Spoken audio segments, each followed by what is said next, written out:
You know, when there are sightings or reports of drones, the ones who respond are often the local and state police, law enforcement, as you know, and very often DHS or the Department of Justice take a lot longer to respond, and the ones on the line, as we've seen recently in Connecticut, reports, sightings, many of them.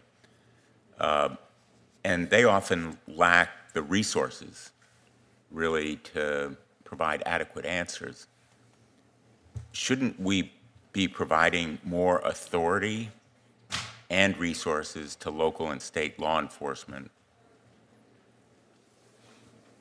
The FAA right now is strained as it is. I don't need to tell anyone in this room, can barely provide for air safety. In fact, as we've seen, is losing the skilled workforce that it needs to protect safety in the skies.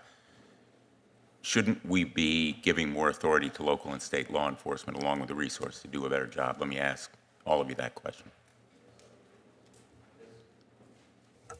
And maybe be more specific about what specific equipment should be provided, how it should be provided.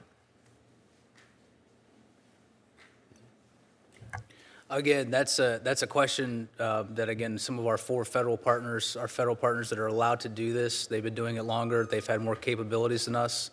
Again, like my earlier statement, I think that it should be training, number one, rules and regulations. Someone should not only be fluent with how the technology works, but also FAA rules and regulations, privacy concerns, et cetera, so that when they make that decision to not only detect but mitigate, it's done correctly or as correctly as a human being can make that decision. But I think that that's how you move forward, and yes, they should have the ability, but it should be under certain guidelines and restrictions that they need certain levels of training, certification, education, et cetera, to make sure that when they do detect something, they're making the right decision based on a multitude of different things to either mitigate it or shoo it away. It should be done in that way.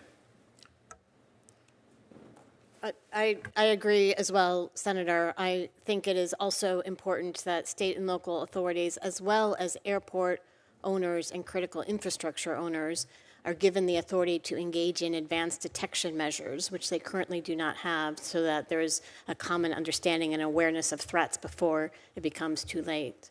There also should be an expansion of authority to trained state and local authorities subject to oversight, subject to protections for civil rights, civil liberties, and privacy that would allow trained state and local authorities to engage in appropriate mitigation measures.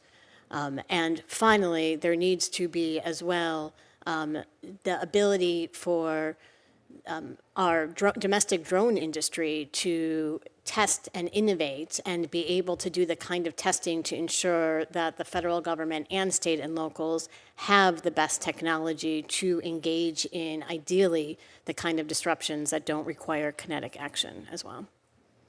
Are you concerned about how robust the domestic drone industry is? I think it is important to support the domestic drone industry, and I also think it's important to ensure that as entities within the domestic drone industry are seeking the opportunity to engage in the testing, that is facilitated so that the drone industry is a step ahead of the adversaries. The overwhelming number of drones used in this country are made abroad, correct? Yes, that is a concern. In China? That is a concern, sir. What is the percentage? You may have already testified to it. I apologize for repeating. If I may, 80% of the drones are DJI, which is a Chinese-owned company. 80%. And what can be done to increase the number made in this country and perhaps restrict the number made in China? Mr. Wilson? Yes, sir, Senator. I'm going to echo what my partner here has said already. Increase the funding for American drone manufacturers to be competitive in technology and price. They can do it. They just haven't. With increased funding? Yes, sir. Thank you. Thank you, Senator Blumenthal. Senator Blackburn. Thank you, Madam Chairman, and thank